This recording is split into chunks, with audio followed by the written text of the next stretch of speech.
अनिल जी, तो शुक्र है राहत आई और कॉन्फिडेंस पे कर गया। 7-8 दिन से घटे हैं, वो भी एक बात थी। लेकिन आप आरबीआई गवर्नर को सुनिए, देश की करंट अकाउंट डेफिसिट देखिए, कुछ तो नंबर पे भी ताजुब की है, या सिर्फ बाहर वालों को देखते जाओगे? तो बाहर वाले शक्ल से अच्छे हैं और गोरा चमड़ी है, लेकिन और कुछ नहीं है। पैसा दिल्ली में, इंडिया में ही बनेगा और यहीं पे बनेगा। और माल अगर लेना है तो यहीं लीजिए। ये बाहर के और दिखोसले है सर, कुछ नहीं मिलने वाला। The local consumption, the local growth, the local reserve bank governor, all are extremely bullish. अब इस कारण पे मैं उन्हें ट्रस्ट करूं या किसी विदेशी ब्रोकर को जिसको बाहर के पैसों में विदेशी सैलरी मिलती है? तो I am be India, proud India and patriot India and buy India. Class be Indian, buy Indian और इंडिया की इकोनॉमी पे रखें भरोसा। आज माइकल पात्रा साहब ने कहा भी, बहुत इंटरेस्टिंग चीज, बहुत अच्छी लाइन बोली है। हाँ, उनकी लाइन क्या होता है कि दुनिया भर की इकोनॉमी जो सॉफ्ट लैंडिंग कर रही है, हम टेक ऑफ कर रहे हैं। एक सेंटेंस में आरबीआई के जो डेप्यूटी गवर्नर माइकल पात्रा साहब है, उन्होंने पूरी कहानी कह दी आपको। एब्सोल्युटली। चल मेरी ना माने, भसीन साहब की ना माने, आरबीआई गवर्नर साहब, डेप्यूटी गवर्नर साहब बोल रहे हैं, उनको तो सुन लो।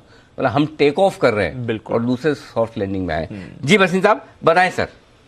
तो अनिल जी, आपको यही कहना है कि देखिए, आप हमारा साथ देते हैं और हमें बोलने देते हैं।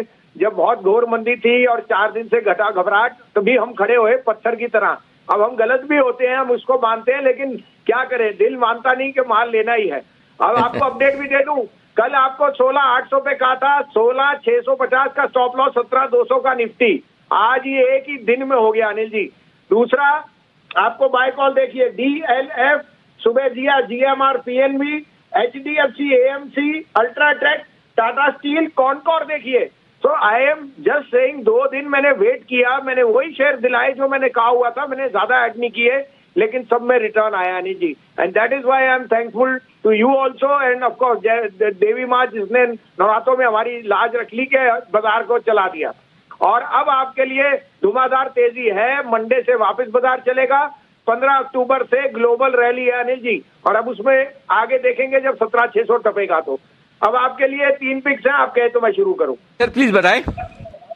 देखिए अनिल जी, सबसे पहले लीजिए GAIL. You are seeing gas prices rise, they have a long term contract with Gazprom and other builders, and their gas, जिसे कहते हैं gas processing units, are doing extremely well, whether it's propane, naphtha, propylene. So they are in all sectors which are doing extremely well. Plus, because they have a long-term contract, they will be the biggest beneficiaries of rising gas prices. तो मुझे 95 का भाव दिखता है गेल में, stop loss रखिए 85 का, but it has a very good risk reward. दूसरा, आप इग्नोर ही नहीं कर सकते टाटा पावर, जो 250 था, 216-17 में मिल रहा है। आप जाके देखिए ईवी स्टेशन क्या बन रहे हैं पैन इंडिया। अगर आप टाटा मोटर और बाकी दुनिया पे बुलिश है, तो Tata power has to be the king shop. इस शेयर को अनक्वेश्चनेबली पोर्टफोलियो में रखिए। 215-16, 209 रुपए का स्टॉप लॉस, 235 रुपए का टारगेट आपको अगले हफ्ते तक दिखना चाहिए। तीसरा पिक, आपको पहले भी कहा, Indigo is a no brainer. जिस तरह से ट्रैफिक, जिस तरह से एटीएफ प्राइसेस, जिस तरह से यील्ड्स और मार्केट शेयर बन रहा है, 1850 में लीजिए, 1780 का स्टॉप लॉस, 2100 का टारगेट। तो ये है आपके लिए 3 स्टॉक जहां पर खरीदारी करने की राय आती हुई भसीन साहब की तरफ से।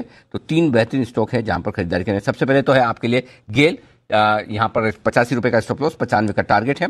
दूसरा स्टॉक है आपके लिए टाटा पावर, यहां पर भी सही लेवल पर आ गया है, 217 के आसपास आपको खरीदना है, 209 का स्टॉप लॉस, 230-35 का टारगेट। और उसके बाद खरीदना है आपको इंडिगो, 1850-55 के आसपास खरीदिए, 1780 का स्टॉप लॉस, 2100 का टारगेट। ये है आपके लिए खरीदारी करने का।